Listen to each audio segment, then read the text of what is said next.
Term insurance ఎవరైనా సరే ఎన్ని ఇయర్స్ తీసుకోవాలని పెద్ద ప్రశ్న. టర్మ్ ఇన్సూరెన్స్ ఎన్ని ఇయర్స్ వరకు కవరేజ్ పెట్టుకోవాలి. మీరు తీసుకున్న రోజే మీకు ఆప్షన్ ఓపెన్ ఉంటుంది, తర్వాత ఆప్షన్ మార్చలేరు. అంటే ఇప్పుడు 40 ఏళ్ళ వ్యక్తి తీసుకుంటే 60 ఏళ్ళ దాకా 70 80 టిల్ 100 అనేది కూడా ఇస్తారు.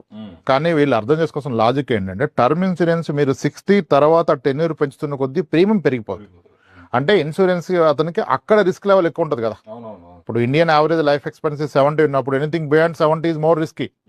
యావరేజ్ గా జనాలు 70 వల్ల చనిపోతున్నారు అన్నప్పుడు మీరు 75 కంటే రిస్క్ పెరిగింది కాబట్టి ప్రీమియం ఇస్తారు. ఓకే, కానీ చాలా మంది ఏమంటారంటే టర్మ్ ఇన్సూరెన్స్ తీసుకున్నదే క్లెయిమ్ రావడానికి కదా, నేను చనిపోతే ఫ్యామిలీకి డబ్బు రావాలని తీసుకోవడం తప్పు. ఇక్కడ ఆబ్జెక్టివ్ డబ్బు రావడం కాదు, వాళ్ళకి నిజంగా అవసరం ఉంటే డబ్బు రావాలి, లేకపోతే రావద్దు. Term insurance has a meaning if something goes wrong it the early age. 40లో ఉన్న చనిపోతే 40లో ఉన్నప్పుడు జరిగితే 60లో నువ్వు సెటిల్ అయిపోయి పిల్లలు సెటిల్ అయిపోయాక నువ్వు పోతే ఏమవుద్ది? అప్పుడు డబ్బు అక్కర్లేదు కదా. మన పిల్లలు మనకంటే ఎక్కువ సంపాదిస్తే మన డబ్బు వాళ్ళకి అవసరం లేదు, వాళ్ళు సెటిల్ అయితే. కాబట్టి నేనేమంటానంటే ఒక 1 crore పాలసీ నేను 80 ఏళ్ళ దాకా తీసుకుంటానంటే తీసుకోకు, 1.5 crore 60 ఏళ్ళ దాకా తీసుకో, అదే ప్రీమియం వస్తుంది. అంటే ఇక్కడ కేసు టు కేసు కూడా మారుతుంది కదా మీరు అన్నట్టు.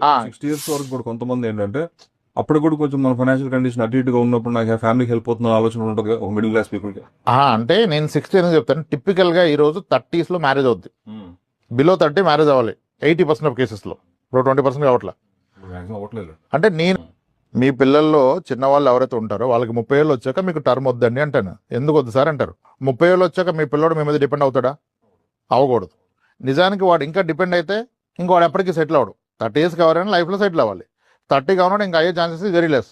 ఇప్పుడు మీ పిల్లోడు సెటిల్ అవ్వలేదు, 33 ఏళ్ళు వచ్చాయి, మీకు టర్మ్ ఇన్సూరెన్స్ ఉంది, మీకు 63 ఏళ్ళు 65 ఏళ్ళు అంటే మీకు రిస్క్ అయితే ఆ వ్యక్తికి డబ్బు వస్తుంది, మీరుంటే డబ్బు రాదు. మీకు ఇన్కమ్ లేదు, మీరుండటం వల్ల కూడా ఖర్చే, ఆదాయం లేదు కదా. అప్పుడు మరి ఆ వ్యక్తికి ఏం ఆలోచన రావచ్చు? మా ఫాదర్ చనిపోతే నా లైఫ్ సెట్ అయితే ఆలోచన రావచ్చు కదా. అంటే having term insurance beyond age is having your own risk. అంటే ఆ టైప్ ఆఫ్ మైండ్ సెట్ అయితే రావచ్చు. సెటిల్ అవ్వకపోతే, సెటిల్ అయితే రాదు.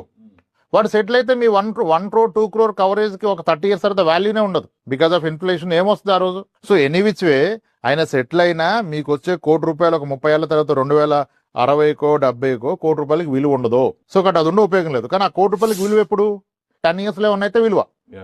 కాబట్టి టర్మ్ ఇన్సూరెన్స్ ని లాంగెస్ట్ టెన్యూర్ తీసుకోవడంలో మీనింగే లేదు.